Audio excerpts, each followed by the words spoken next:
श्रीगुरुभ्यो नमः। तनो विषयः पूर्वोत्तरमीमांसयोः आत्मवादः सर्वैरपि प्रायेण दार्शनिकैः आत्मविषये चिन्तनं कृतम्। कैश्चित् चार्वाकैरपि आत्मविषये चिन्तनं कृत्वा देहातिरिक्तः आत्मा न सिद्ध्यति इति विचार्यैव शरीरस्य आत्मत्वं तैः स्वीकृतम्। सः विचारः असङ्गतः, तत्र दोषो वर्तते, सः विचारः दुष्टः इति कृत्वा तं परित्यज्य पुनः देहातिरिक्तम् आत्मानं स्वीकृतवन्तः अन्ये दार्शनिकाः। एवञ्च अस्माकं भारतीयदर्शने सर्वत्रापि आत्मविचारः इति एकः अंशः अस्ति। तर्हि पूर्वोत्तरमीमांसयोः दृष्ट्या आत्मनः स्वरूपं कीदृशम् अभिमतं वर्तते, कथं ते आत्मानं निरूपयन्ति इति इमं विषयं यथामति अहम् अत्र प्रस्तोष्यामि। एकः विषयः एवं वर्तते, लोके अहम् इति अजानानः कोऽपि नास्ति। सर्वोऽपि प्राणी इति वक्तुं शक्यते, यतः मनुष्यः इदानीं मया स्वीक्रियते, यतः अन्ये प्राणिनः अहमिति शब्दप्रयोगं न कुर्वन्ति, अथवा स्वकीयं विज्ञानं न परस्मै प्रकाशयन्ति। तथापि मानवः सर्वोऽपि अहम् इति आत्मानं जानाति, अहमिति शब्दप्रयोगं करोति, व्यवहरति अहमिति। अहम् इति शब्दः नास्ति चेदपि तत्स्थाने अन्यः भाषान्तरीयः कश्चन शब्दो भवत्येव, परन्तु अहमिति व्यवह्रियमाणम् आत्मानं सर्वोऽपि स्वीकरोति। तर्हि आत्मा अस्ति इत्यत्र विप्रतिपत्तिर्नास्ति। कस्यापि दार्शनिकस्य आत्मनः विद्यमानत्वे विप्रतिपत्तिः नास्ति।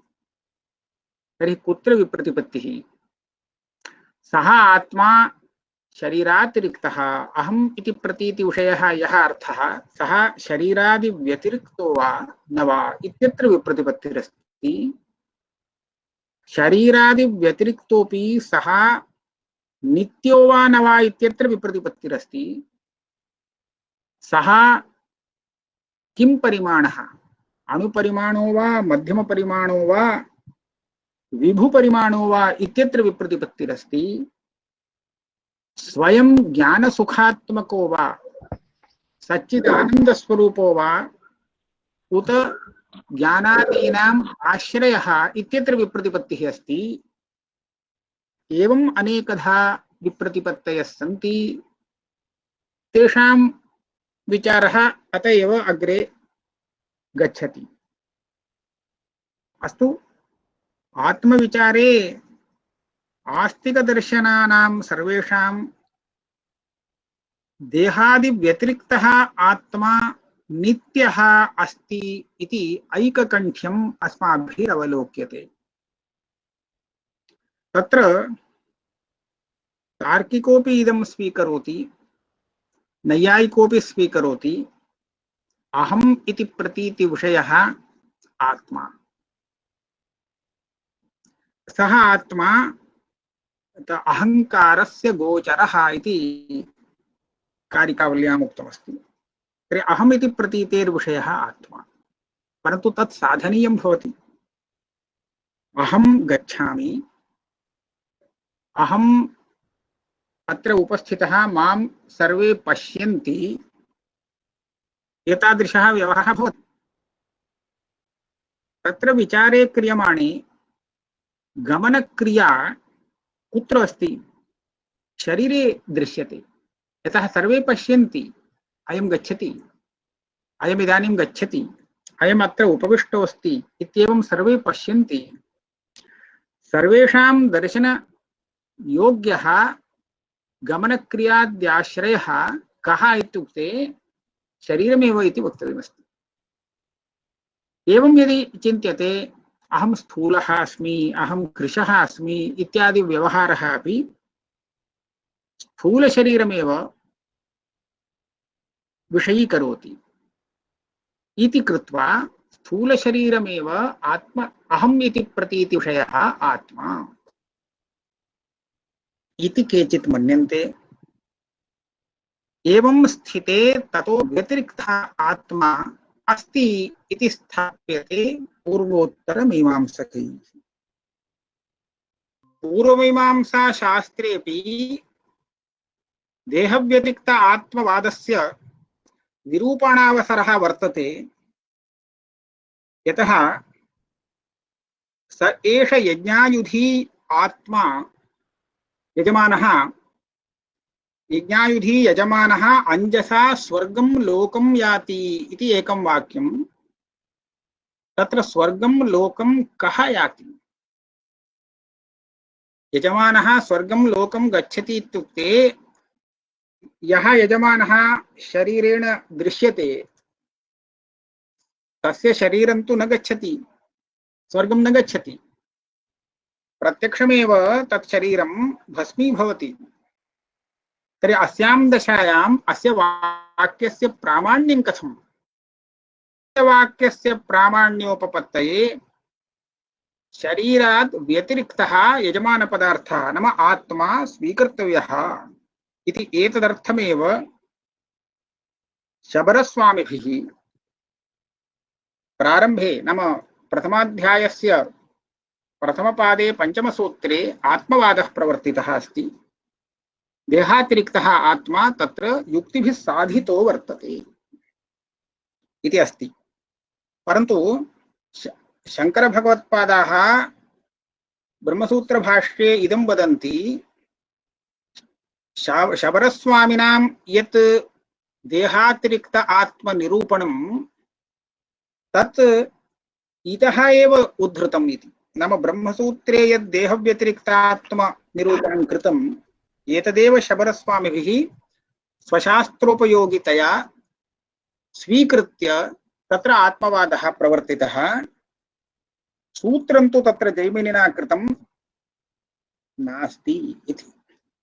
अस्तु, तर्हि पूर्वोत्तरमीमांसयोः उभयत्रापि देहातिरिक्त आत्मवादः अस्ति इति अस्माभिः स्वीकर्तुं शक्यते। तत्र शबरस्वामिनः प्रथमम् अहं मीमांसकरीत्या आत्मसिद्धिः कथं क्रियते इति निरूपयामि। आत्मनः कीदृशं स्वरूपं मीमांसका वर्णयन्ति इत्यपि निरूपयामि। तदनन्तरं वेदान्तमतं प्रति आगच्छामि। प्रथमतः शाबरभाष्ये इदमुक्तं प्राणनादिभिः एनम् उपलभामहे इति शाबरभाष्यमस्ति। किं वर्तते तत्र अभिप्रायः? अत्र अस्माकं श्वासोच्छ्वासप्रक्रिया वर्तते खलु, इदमेव प्राणनम् अपाननम् इति उच्यते। प्राणीति अपानिति प्राणीति उच्यते। एवञ्च प्राणादिक्रिया तु अस्माभिर्दृश्यते, क्रियायाः कर्ता अपेक्षते। अस्याः प्राणनादिक्रियायाः कर्ता कः इत्युक्ते स्थूलं शरीरं न भवितुमर्हति। यतः स्थूलं शरीरं यदि इदं कार्यं कुर्यात् तर्हि मृतावस्थायामपि कुर्यात्, तदानीं तु नोपलभ्यते इयं क्रिया। तस्मात् स्थूलशरीरात् भिन्नः एव प्राणनादिक्रिया कर्ता इति एकः अंशः। पुनश्च द्वितीयः अपि कश्चित् अंशः तत्र अस्ति। शरीरस्य यदि धर्मः स्यात्, चैतन्यं, ज्ञानं, सुखम्, इच्छा इत्यादिकं यदि स्थूलशरीरस्य धर्मः स्यात् चेत् तर्हि स्थूलशरीरस्य धर्माः सर्वैरपि प्रत्यक्षं दृश्यन्ते। इदं शरीरं स्थूलमस्ति इत्युक्ते ये पश्यन्ति सर्वेपि जानन्ति, सर्वेपि पश्यन्ति। इदं कृष्णवर्णमस्ति शुक्लवर्णमस्ति इति तु सर्वेषां दर्शनगोचरः भवति।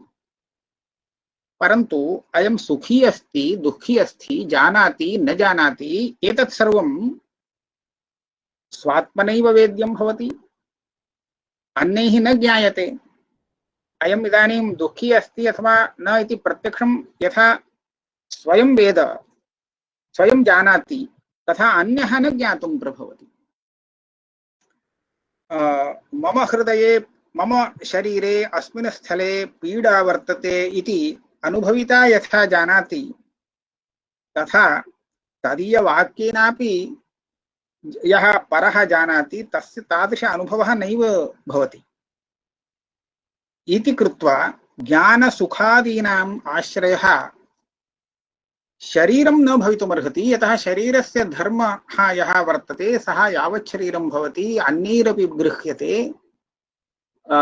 इदं तु अन्यैः न गृह्यते, अतः अन्यस्य कस्यचित् धर्मः इति वक्तव्यम्। तर्हि शरीरातिरिक्तः तादृशः कश्चन स्थितः यस्य ज्ञानेच्छादयः, ज्ञानम् इच्छा प्रयत्नः इत्यादयः आत्मविशेषगुणाः इति ये गुणाः परिगणिताः सन्ति ते धर्माः भवन्ति। अस्तु, देहाद् व्यतिरिक्तः कश्चिदात्मा अस्ति इत्येतावन्मात्रेण चोदनायाः नाम स एष यज्ञायुधि यजमानः अंजसा स्वर्गं लोकं याति इत्यस्य वाक्यस्य प्रामाण्यं न सिद्ध्यति। यतः देहादि व्यतिरिक्ताः अनेके पदार्थाः सन्ति, घटादयः अपि सन्ति। देहव्यतिरिक्तस्य ज्ञानादिर्धर्मः इति कथनमात्रेण तस्य प्रामाण्यं न भवति, किन्तु अयं यः आत्मा सः नित्यः इत्यपि आवश्यकम्। यथा बौद्धादयः देहव्यतिरिक्तम् आत्मानं स्वीकुर्वन्ति विज्ञानस्वरूपम्, परन्तु ते किं मन्यन्ते, अयम् आत्मा देहादि व्यतिरिक्तोपि स्वयं ज्ञानस्वरूपः अथ च क्षणिकः अनित्यः अस्ति। तर्हि अनित्यो भवति चेत् पुनरपि तस्य जन्मान्तरसम्बन्धः भवितुं नार्हति। यस्य आत्मनः एतद्देह सम्बन्धः स तु अनेन देहेन नष्टः। यदा देहः नष्टः तदा नष्ट एव भवति, अन्ये एव कश्चित् आत्मा आगच्छति यस्य आत्मनः देहान्तरसम्बन्धः इति उच्यमाने। अस्माकं एष यजमानः, यः यजमानः सः स्वर्गं लोकं गच्छति इति अस्याः श्रुतेः प्रामाण्योपपत्तिर्न भवति। अतः मीमांसकैः किं करणीयं, देहव्यतिरिक्तः आत्मा यः सः नित्यः इति स्वीकरणीयः। तार्किकादिमतेपि अयं नित्यः। इदमेव संक्षेपेण उच्यते, कृतस्य विनाशः अकृतस्य अभ्यागमः एतद्दोष परिहाराय नित्यः आत्मा स्वीकर्तव्यः इति। अस्मिन् जन्मनि अनेन यत् पुण्यं पापं वा अनुष्ठितं, यदि एतज्जन्म समाप्त्यवसरे सः आत्मा नश्येत् तदा जन्मान्तरे अयम् आत्मा एव आधारः नास्ति इति कृत्वा अनेन पूर्वं कृतस्य पुण्यस्य पापस्य वा फलं न केनापि अनुभूयते इति कृत्वा नश्यति। एवञ्च कृतविप्रणाशः, कृतस्य कर्मणः फलभोगो नास्ति इति स्यात्।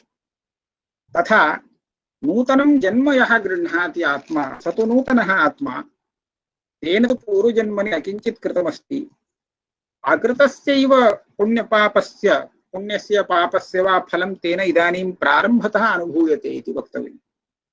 यथा सुखं दुःखं च अनुभूयते, तेनापि सुखदुःख अनुभवस्य कारणं किम् इत्युक्ते किमपि न वक्तुं शक्यते, अतः अकृताभ्यागमः इति दोषः आयाति। तर्हि एतादृशदोषद्वयस्य परिहारार्थम् अस्माभिः आत्मनः नित्यत्वमपि व्यवस्थापनीयम्। अतः आत्मा नित्यो वा अनित्यो वा इति विप्रतिपत्तिः अपि विचारेण निराकार्य नित्य एव आत्मा इत्येतत् साधनीयं वर्तते।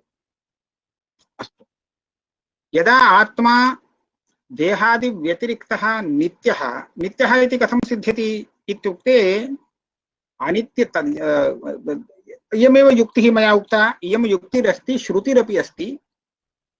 न हि द्रष्टुर्दृष्टेर्विपरिलोपो विद्यते अविनाशित्वात्, अत्र आत्मनः अविनाशित्वात् इति उक्तम्।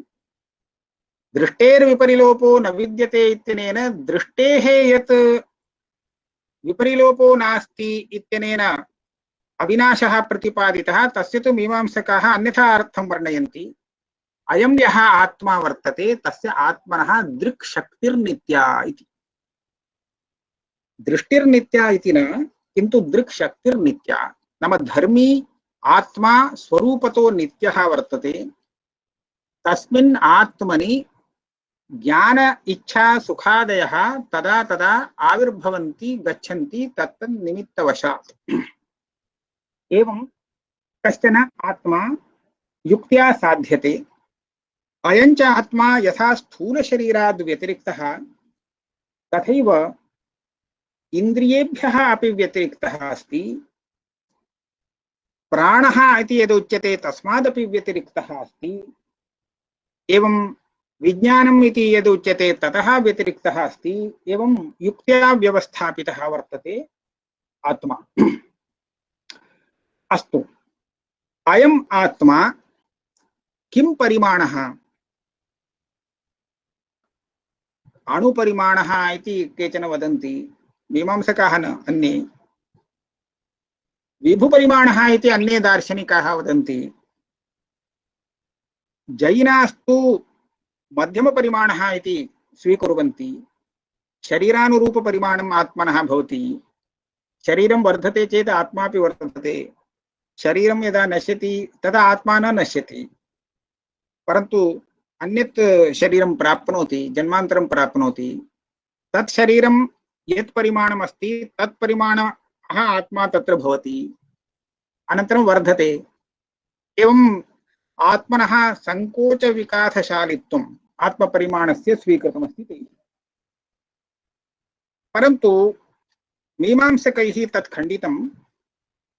अपूर्वाधिकरणं, यत्र द्वितीयाध्याये इदम् अधिकरणमस्ति, तत्र कर्मणः अपूर्वं किञ्चित् जायते तस्य व्यवस्थापनार्थं तदधिकरणम्। अपूर्वं नाम किञ्चित् भवति इत्येतत् तस्मिन्नेव अधिकरणे व्यवस्थाप्यते। तस्मिन् अधिकरणे शाबरभाष्ये आत्मनः सर्वगतत्वम् उक्तं। सर्वगतत्वाद् आत्मनः इति तत्र शाबरभाष्यमस्ति। तस्मिन्नेव अधिकरणे तन्त्रवार्तिके आत्मनः अणुपरिमाणत्वं मध्यमपरिमाणत्वम् इदं द्वयमपि निरस्तं, विभुपरिमाणत्वं स्थापितमस्ति। तर्हि एतेन किं ज्ञायते? आत्मा शरीरेन्द्रिय प्राणव्यतिरिक्तः अस्ति, स च विभुपरिमाणः वर्तते, आकाशवत् सर्वगतः वर्तते। तदा एव अस्य नित्यत्वं संगच्छते। अथ च अयं तादृशोऽपि आत्मा कर्मणां कर्ता भवति, तदा एव यजमानः इति युज्यते, यागस्य कर्ता। एवञ्च कर्मणां कर्ता भवति, अनन्तरं तस्य कर्मणः यत् फलं अस्ति तस्य फलस्य भोक्तापि भवति। एवञ्च कर्मकर्तृत्वं तत्फलभोक्तृत्वम् इदम् अपि आत्मनः एव धर्मः अस्ति। अत्र एवं प्रश्नः भवति कर्तृत्वविषये। कर्म नाम क्रिया, क्रियायाः कर्ता कः भवति? क्रियायाः आश्रयो भवति। क्रियायाः आश्रय एव कर्तृकारकम् इति उच्यते। तर्हि व्यापाराश्रयः कर्ता। आत्मनः यदि विभुत्वं स्वीक्रियते आकाशवत्, तर्हि आकाशे किं कापि क्रिया संभवति? आत्मनः यदि आकाशवत् विभुत्वं तर्हि आत्मन्यपि क्रिया न संभवति, क्रियाश्रयत्वं। तथा च कथं कर्तृत्वं स्यात्? यदि मध्यमपरिमाणः तदा आत्मनि भवेदपि क्रियाकर्तृत्वम्, अणुपरिमाणो वा भवेत् चेत् भवेत्, परन्तु विभुपरिमाणे तस्मिन् क्रियायाः कर्तृत्वं कथम्? तदा तैर्निरूप्यते एवमस्ति न परिस्पन्द एवैकः क्रिया नः कणभोजिवत्। कण नाम काणादैः कर्मपदार्थः निरूपितः चलनात्मकं कर्म इति। अस्माकं दृष्ट्या चलनात्मकमेव एकं कर्म इति नास्ति। चलनात्मकं कर्म भवतु, चलनात्मकं कर्म भवति, परन्तु चलनात्मकम् एव कर्म तद्भिन्नं कर्म नास्ति इति न। यतः अस्माभिः आत्मनः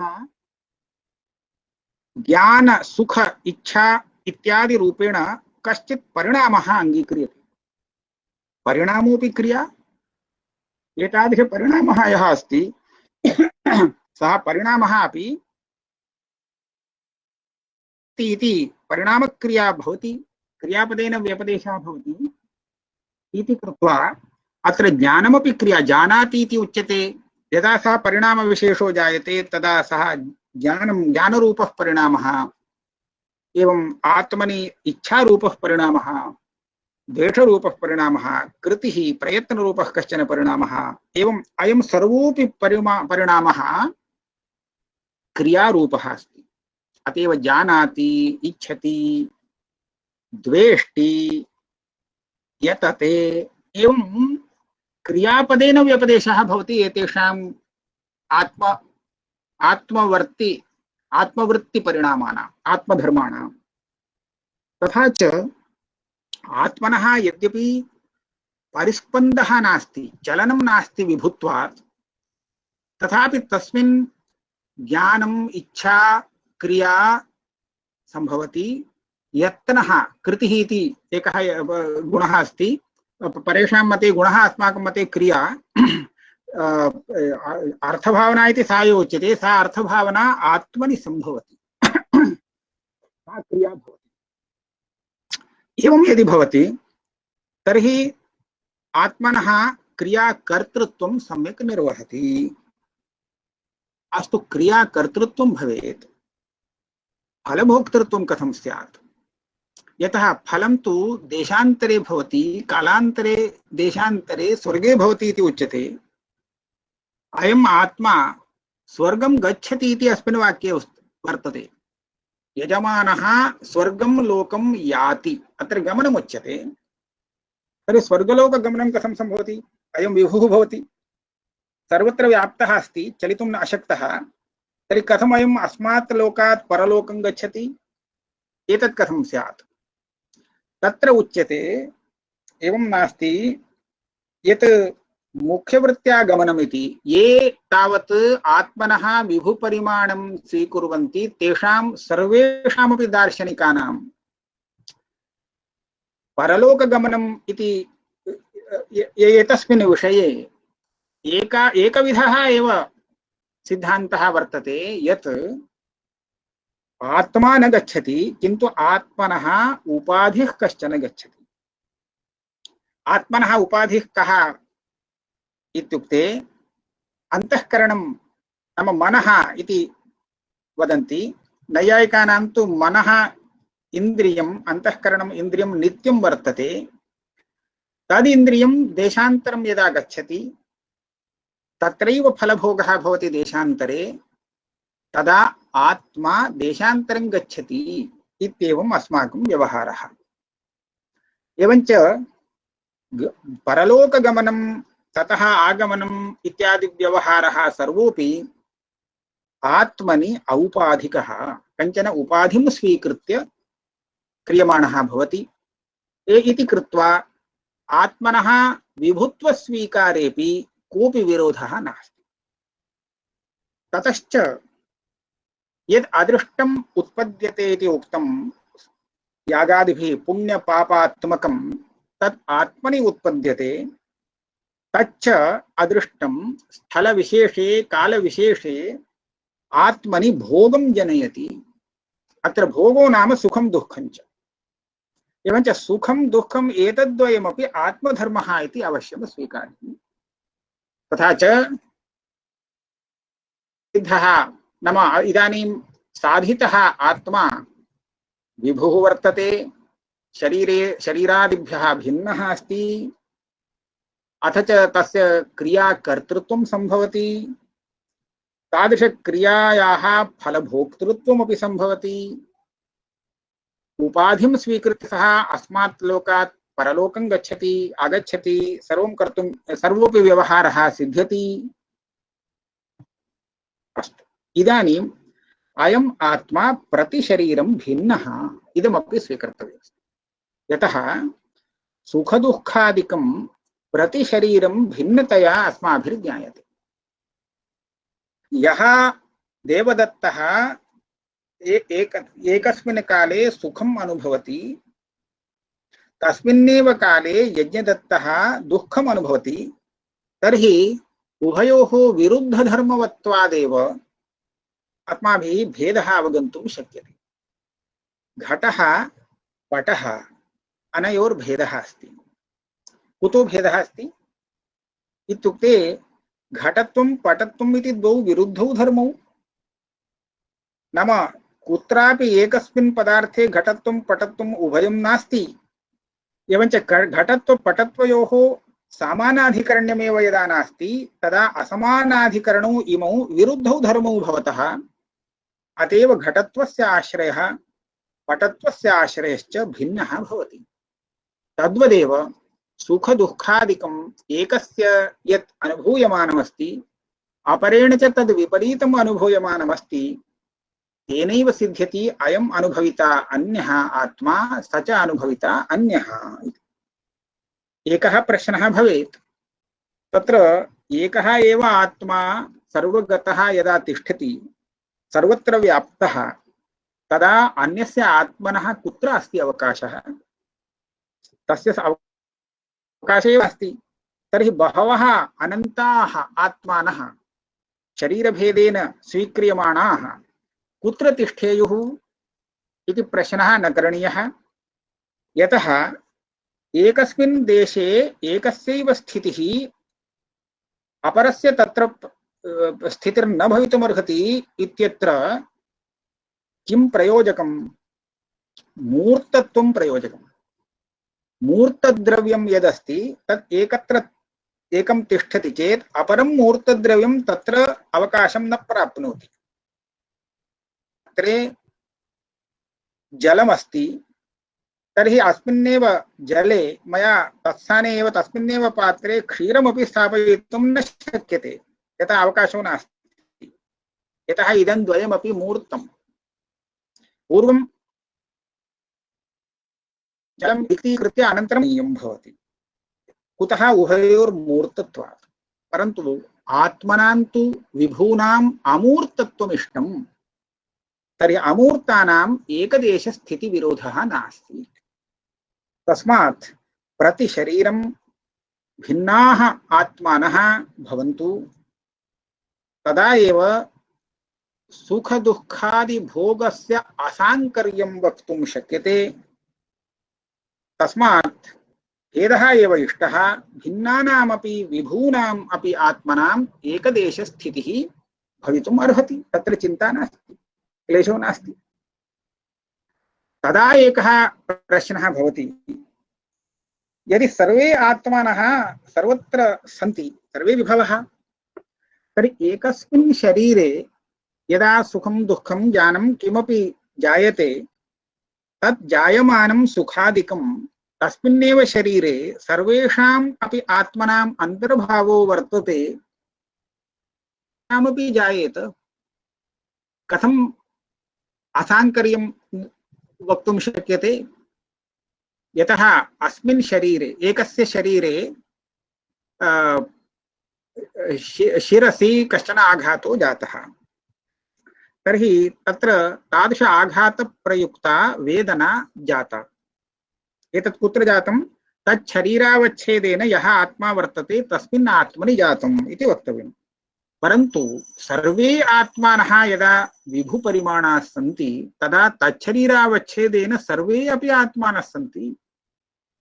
तर्हि सर्वेषु आत्मसु आघातजन्या वेदना उत्पद्येत। तर्हि सर्वेषाम् अपि तादृशवेदनानुभवः भवेत् इति शङ्कायाम् उच्यते अस्ति अत्र व्यवस्थापकं केवलं समानदेशे वर्तते इति एतावता सुखदुःखादि सम्बन्धः सुखदुःखादिकं जायते इति नियमो नास्ति, किन्तु अत्र योग्यतालक्षणः कश्चन सम्बन्धः इष्यते। संयोगसम्बन्धः वर्तते इति कृत्वा कार्यं जायते इति वक्तुं न शक्यते। अस्तु, योग्यतालक्षणः सम्बन्धः कः तदहं किञ्चित् निदर्शयामि। चक्षुरिन्द्रियमस्ति, चक्षुरिन्द्रियस्य पुरस्थिते वस्तुनि घटादौ फलं पुरतः वर्तते। इदानीं तस्मिन् फले इदानीं मया फलं दृश्यते, फलस्य रूपं दृश्यते, फलस्य रसः न दृश्यते, चक्षुषा न दृश्यते। किं कारणं? चक्षुरिन्द्रियसन्निकर्षो नास्ति इति न, रूपस्य दर्शने यः सन्निकर्षः स सन्निकर्षः रसस्यापि समानः वर्तते एव। तर्हि कुतः रसः मया न दृश्यते? तदीय गन्धः कुतः चक्षुषा न दृश्यते? वक्तव्यं तद् योग्यं नास्ति इति। इदमेव योग्यतालक्षणसम्बन्धः इति अस्माभिरुच्यते। एवं एकैकस्मिन् शरीरे एकैकस्य आत्मनः संयोगसम्बन्धमादाय अस्माभिः इदं मम शरीरं मम इन्द्रियम् इति नोच्यते, किन्तु कर्मकृतः योग्यतालक्षणः कश्चन सम्बन्धो वर्तते। एतस्मिन् शरीरे यत् सुखदुःखादिकं नाम आघातादिकं जायते तत् प्रयुक्तः भोगः एकस्यैव आत्मनः भवति। अयं क्षेत्रज्ञयोग्यतालक्षणः सम्बन्धः इति तैरुच्यते।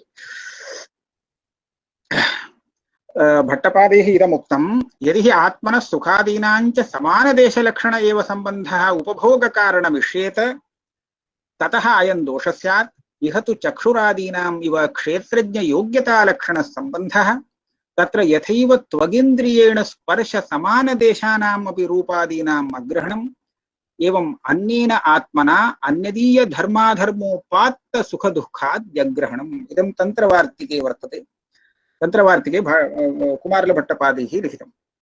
तर्हि एवञ्च ये दोषाः आपतन्ति तेषां सर्वेषाम् अपि परिहारः स्वयं ग्रन्थकारैः क्रियते। एकः अयम् अंशः अपि वक्तव्यः अस्ति। धर्माधर्मवशात् सुखं दुःखं वा यत् जायते आत्मनि, इदं जायते इत्युक्ते किं भवति? विभौ आत्मनि जायते इत्यस्य कोऽर्थः इत्युक्ते विभोरपि आत्मनः तादृशः कश्चन परिणामः। धर्मधर्मिभावे तादात्म्यम् अपेक्षते, तेषां तादात्म्यं नास्ति चेत् धर्मधर्मिभावो न भवति। अतः सुखदुःखादिरूपेण आत्मन एव कश्चित् विकारः परिणामो जायते। अत एव आत्मनः अंशतः परिणामः स्वीक्रियते, येन कश्चित् भेदः अपि आयाति। तं परिणामं ज्ञानरूपेण परिणामः यः अस्ति सः विषयीकरोति। अत एव स्वकीयं दुःखं सुखं वा अनुभवति, जानाति आत्मा। ज्ञानशास्त्रः भवति आत्मा। तत्र यद्यपि उच्यते निजं यत् आत्मचैतन्यम् आनन्दश्चेष्यते च यः यच्च नित्यविभुत्वादि तेनात्मा नैव मुच्यते इति कुत्रचित् इति तेषां वचनमस्ति। अथ च बोधात्मकतया पुंसः इति च भट्टपादानां वचनमस्ति। अत्र सर्वत्रापि साक्षात् आत्मा चैतन्य स्वरूपः इति न विवक्षितं, सुखस्वरूपः इति न विवक्षितं, किन्तु आत्मनः चैतन्यं नाम ज्ञानं, ज्ञानरूपेण सुखरूपेण च यः परिणामः भवति तेन परिणामेन सह आत्मनः धर्मधर्मिभावः वर्तते, तादात्म्यं वर्तते इति कृत्वा बोधात्मकः आत्मा, ज्ञानात्मकः, सुखात्मकः इत्यादि शब्दप्रयोगः क्रियते। वस्तुतः आत्मस्वरूपं तथाविधम् इति न चिन्तनीयम् इति एकः मार्गः अस्ति। नित्यम् आत्मस्वरूपं चैतन्यमेव भवति इत्यपि कश्चित् पक्षः उल्लिख्यमानः दृश्यते, परन्तु शास्त्रदीपिकाकाराणां तत्र निर्भरः नास्ति। तैस्तु आत्मस्वरूपं यथा नैयायिकानाम् आत्मस्वरूपमस्ति तादृशमेव नाम ज्ञान अनात्मकं ज्ञानधर्मकं ज्ञानसुखादिधर्मकं तैः स्वीकृतमस्ति। नित्यं चैतन्यं किञ्चिदस्ति इत्युक्तेपि तस्य वाक्यस्य अर्थः वर्णनीयः। चैतन्यशक्तिः तादृशज्ञानाकारेण भवितुं शक्तिः तस्मिन् वर्तते। ज्ञानशक्तिः नित्या इत्यर्थे तादृशं वाक्यं योजनीयम् इति एते वदन्ति। तस्मात् अन्यः एकः अंशः अपि अत्र ज्ञातव्यः अस्ति। एवं विचारम् अकृत्वा ये जनाः अहम् अहम् इति आत्मानं जानन्ति वदन्ति, तेषां सर्वेषामपि आत्मज्ञानं तु भवति, परन्तु केन प्रमाणेन अयम् आत्मा ज्ञायते इत्युक्ते मानसप्रत्यक्षवेद्यत्वम् अस्य स्वीक्रियते। एवञ्च अयम् आत्मा एतादृशः यः अस्ति सः मानसप्रत्यक्षवेद्यः, किन्तु शरीरादिना सह तादात्म्यभ्रमो वर्तते इति कृत्वा अस्य आत्मनः विभुत्वं न ज्ञायते, शरीरादिभिन्नत्वं न ज्ञायते। शरीरस्य किमपि जातं चेत् अस्य जातम् इति तत्र भाति। एवं रीत्या शरीरादि तादात्म्याध्यासो वर्तते। तदा एव अहङ्कृशः अहं स्थूलः इत्यादि व्यवहारः भवति। एतत् मीमांसकाः स्वीकुर्वन्ति। परन्तु यदा ते विचारेण देहव्यतिरिक्तम् आत्मानं जानन्ति, ततः परमपि पूर्ववद् व्यवहरन्ति चेत् सः व्यवहारः गौणः। कदाचित् देवदत्तः सिंहो न इति सर्वैः ज्ञातम्, अस्यामपि दशायां स सिंहः इति सिंहशब्दप्रयोगः तस्मिन् क्रियते। अत्र तु भ्रान्त्या सिंहशब्दप्रयोगः इति न वक्तव्यम्, किन्तु गौण्यावृत्त्या अयं प्रयोगः श्रोतापि तथैव जानाति, तस्यापि भ्रान्तिर्न भवति। नाम उभयोरपि भेदग्रहः वर्तते। तद्वत् अहं स्थूलः इत्यत्र मम शरीरं स्थूलम् इति वक्तव्ये अहं स्थूलः इति आत्मवाचकशब्दः गौण्यावृत्त्या तत्र प्रयुक्तः इदमस्ति। गौण्यावृत्त्या आत्मशब्दप्रयोगः आत्मभिन्ने अपि भवति इति अस्माभिः उदाहरणेन वक्तुं शक्यते। यदा अस्माकम् अत्यन्तं सुहृत् मित्रं किञ्चित् लभ्यते, कश्चन लभ्यते, तदा मम तस्य च भेदो नास्ति, अहमेव सः इति व्यवहारं कुर्वन्ति। तत् कथमित्युक्ते गौणः प्रयोगः एव। यूयं वयं वयं यूयम् इत्यासीन्मतिरावयोः किञ्जात मधुनायेन यूयं यूयं वयं वयम् इति कश्चित् श्लोकः अस्ति। एवञ्च यूयं वयं वयं यूयमेव इति उभयोः एतादृशशब्दप्रयोगः क्रियते। वस्तुतः गौणोऽयं प्रयोगः। यदा भेदः सम्यक् जायते तदा सामानाधिकरण्यप्रतीतिः तत्र न भवितुमर्हति। अतः ये देहभिन्नम् आत्मानं जानन्ति तेषां देहादौ अहं शब्दप्रयोगः अहमिति व्यवहारः गौणः इति मीमांसकानुसारेण आत्मप्रक्रिया निरूपिता। एतस्य उपरि वेदान्तप्रक्रिया आयाति। वेदान्ते तु देहाद् भेदेन आत्मज्ञानं येषां वर्तते तेषाम् अपि अहं स्थूलः अहं कृशः अहं गच्छामि इत्यादि प्रतीतिः भ्रान्तिरेव न तु गौणप्रयोगः इति निरूपितमस्ति। तदपि किञ्चित् अहं निरूपयामि। इदानीं निरूपिते आत्मविषये वेदान्तिनां कुत्र कुत्र मतभेदः अस्ति इति पश्यामः। देहव्यतिरिक्तत्वम्, इन्द्रियव्यतिरिक्तत्वं, प्राणव्यतिरिक्तत्वम् इत्यादिकं यत् स्थापितं तत्र तु विप्रतिपत्तिर्नास्ति। सः आत्मा विभुः इति यदुक्तं तत्रापि विप्रतिपत्तिर्नास्ति।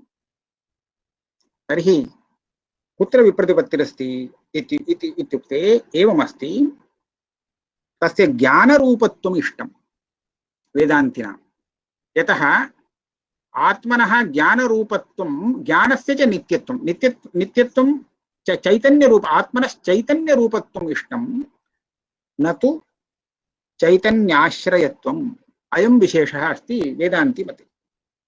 चैतन्यं नाम किञ्चित् जायमानं धर्मम् अङ्गीकृत्य तदाश्रयः आत्मा इति न, किन्तु चैतन्यमेव आत्मा।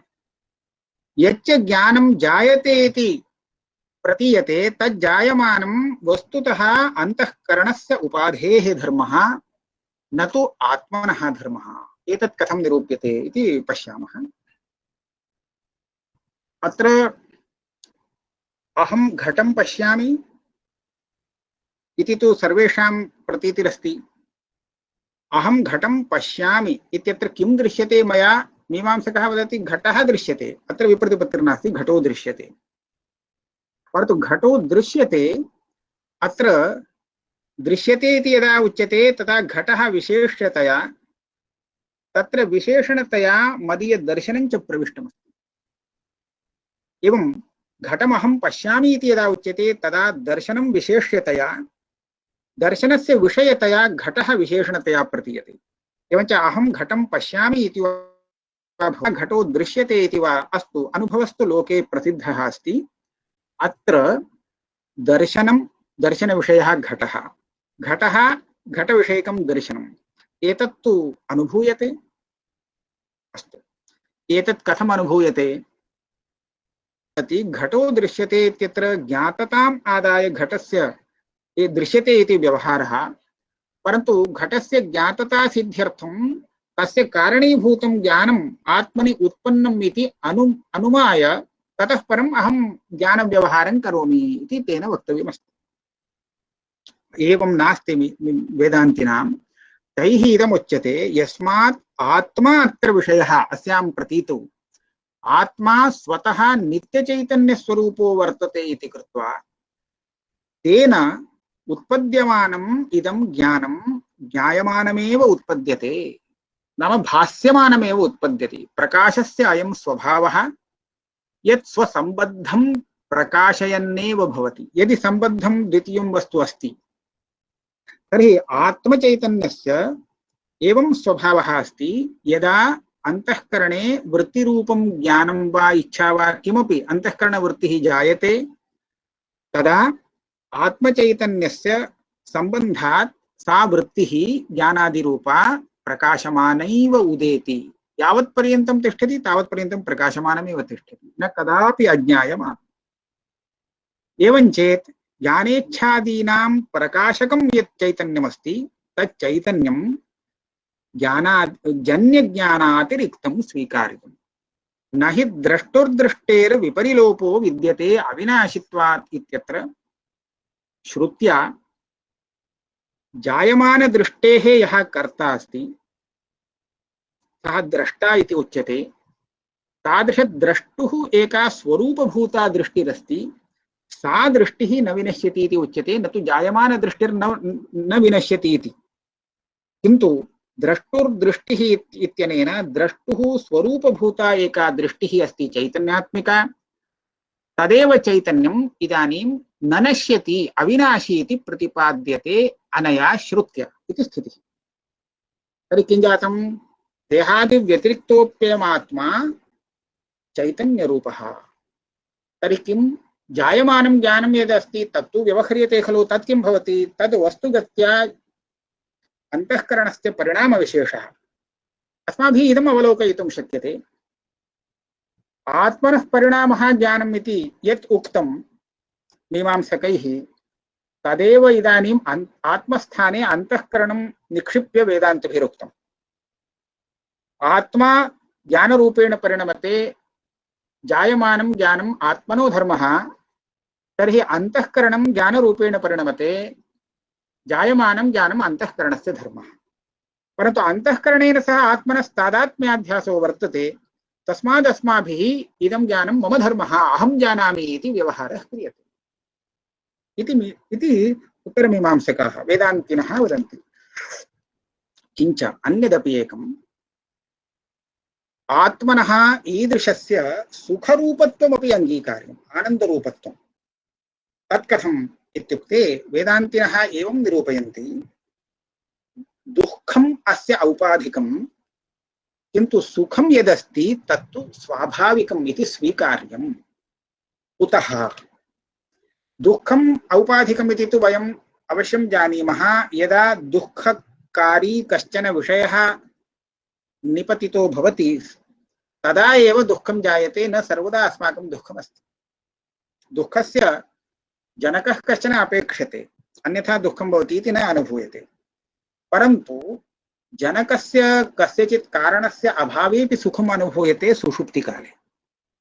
सुषुप्तिकाले विषयसम्बन्धः कोऽपि नास्ति, तदापि सुखम् अनुभूयते। न तावदेव सुषुप्तिकाले सुखम् अनुभूयते न वा इत्यत्र विप्रतिपत्तिः तार्किकाणां।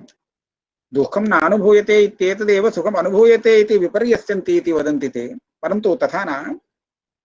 समाधिकालेपि यदा बाह्यविषयसम्बन्धः अस्य नास्ति, सः प्रयत्नेन बाह्यविषयसम्बन्धं निराकरोति, तदा सः आत्मानन्दम् अनुभवति। एतादृशं यत् स्वरूपमस्ति आनन्दस्वरूपम्, एतत्तु तार्किकैरपि न प्रत्याख्यातुं शक्यते। यतः सः आत्मा यः आनन्दस्वरूपः जाग्रद्दशायामेव समाधिकाले अनुभूतः वर्तते, सः इदानीम् अपलपितुम् अशक्यः। यतः प्रतीतिशरणाः नैयायिकाः, अनुभवशरणाः एते वेदान्तिनः इति कृत्वा अस्य निराकरणं न भवति। किञ्च तावदेव न, यदा दुःखम् अतीव अनुभूयमानमस्ति तस्मिन्नपि समये यदि किञ्चित् क्षणपर्यन्तमपि दुःखं सर्वं विस्मरति, आत्मानन्दं सः यदि स्मरति, तदा दुःखं कुत्रापि अपगच्छति। दुःखम् अपगच्छति इत्येतावदेव न, कामक्रोधादिकमपि क्षणेनैव अस्य अन्तःकरणात् अपगच्छति। तर्हि शुद्धम् अन्तःकरणं भवति। इदं स्वसाक्षिकं वर्तते इति कृत्वा तादृशस्थले आत्मनः आनन्दरूपत्वम् अवश्यं स्वीकार्यम् इति वेदान्तिनः वदन्ति। श्रुतिश्च आत्मनस्तु कामाय सर्वं प्रियं भवति इति आद्या आत्मनः आनन्दस्वरूपत्वं बोधयति। नित्यं विज्ञानमानन्दं ब्रह्म इत्यत्र ब्रह्मशब्देन उच्यमानं वस्तु इदमेव इति अग्रे विचारः अस्ति। अस्तु, आनन्दं तु आत्मस्वरूपं स्वीकुर्वन्ति वेदान्तिनः, ज्ञानमपि। एवञ्च सच्चिदानन्दस्वरूपः अयमात्मा देहादिव्यतिरिक्तः इति एतेषां सिद्धान्तः वर्तते। यदा एवं सिद्धान्तः नाम वेदान्तिनां, तदा भोग असाङ्कर्यार्थम् आत्मभेदप्रक्रिया अत्र नास्ति। मीमांसकैः देवदत्तयज्ञदत्तयोः सुखदुःखादिभोगसाङ्कर्यवारणार्थम् अस्य आत्मा भिन्नः सः आत्मा भिन्नः इत्येवं रीत्या आत्मभेदः स्वीकृतः।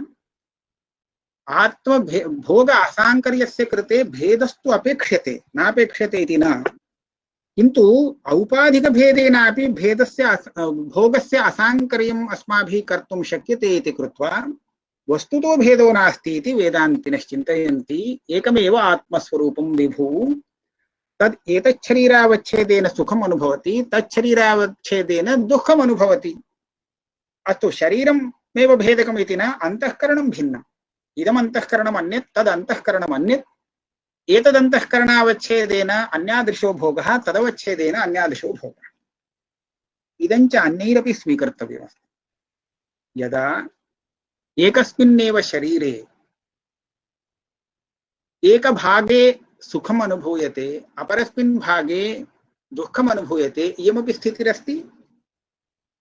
पादे मे वेदना, शिरसि सुखम् इति वदति एक एव आत्मा। तर्हि तादृशस्थले कथं व्यवस्था क्रियते? सुखं दुःखम् इति उभयं युगपद् अनुभूयते, तदा सुखदुःखयोः तत्तत् शरीर अवयव भेदं स्वीकृत्य, नाम भिन्नं शरीरभागम् उपाधिं स्वीकृत्य शरीरावच्छेदेन शिरोवच्छेदेन पादावच्छेदेन च सुखदुःखयोः व्यवस्थया अनुभवः उच्यते। एकस्मिन् शरीरे यथा सम्भवति तथा सर्वेषु शरीरेषु एकस्यैव आत्मस्वरूपस्य एतत् शरीरावच्छेदेन एकः भोगः तत् शरीरावच्छेदेन अन्यादृशः भोगः इति व्यवस्था कल्पयितुं शक्यते। अपरञ्च यजमानत्वम् इत्यादौ यत् क्रिया कृत इदानीम् आत्मनः स्वरूपे कः धर्मः अस्ति इत्युक्ते सत् चित् आनन्द एतत् धर्मः इत्यपि न वक्तुं शक्यते, सत् स्वरूपमेव। एवञ्च आत्मा सच्चिदानन्द स्वरूपः एकः विभुः अस्ति इति वेदान्तिनां सिद्धान्तः। तत्रापि एतादृशेऽपि आत्मनि अज्ञानम् एकम् आवरणं कल्प्यते। अज्ञानावरणेन किं भवति इत्युक्ते ईदृशं स्वरूपं सः विस्मरति, किन्तु विपरीतं ज्ञानं जायते। अज्ञानस्य विपरीतज्ञानजनकत्वम् अन्येनपि स्वीकृतं।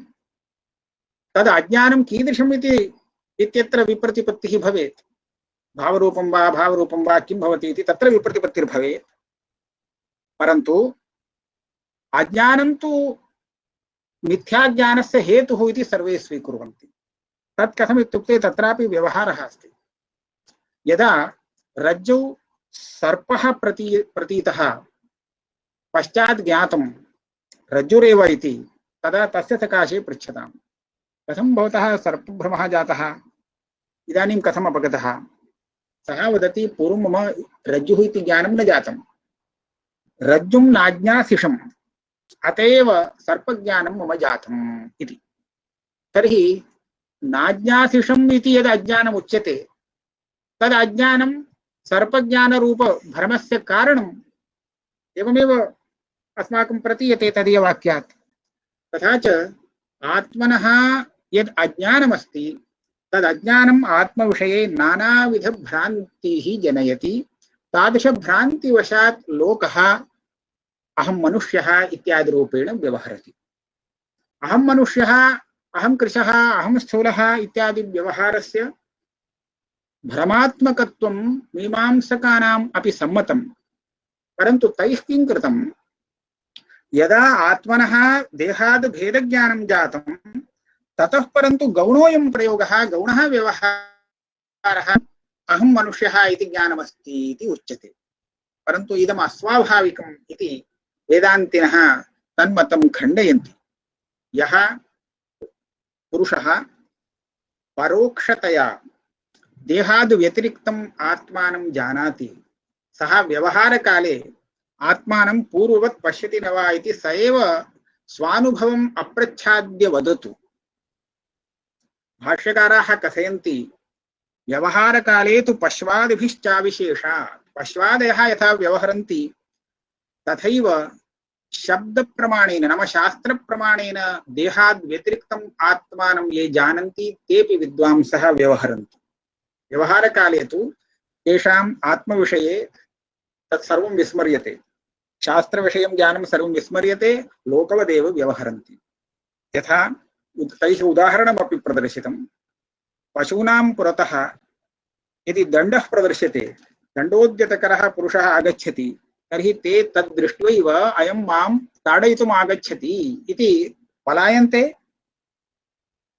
ये वेदान्तिनः शास्त्रज्ञाः देहव्यतिरिक्तम् आत्मानं जानन्ति, मीमांसकाः इत्येव भवन्तु, वेदान्तिनः इति मास्तु, जानन्ति, तेऽपि दण्डोद्यतकरं पुरुषं पश्यन्ति चेत् किं तत्रैव तिष्ठन्ति?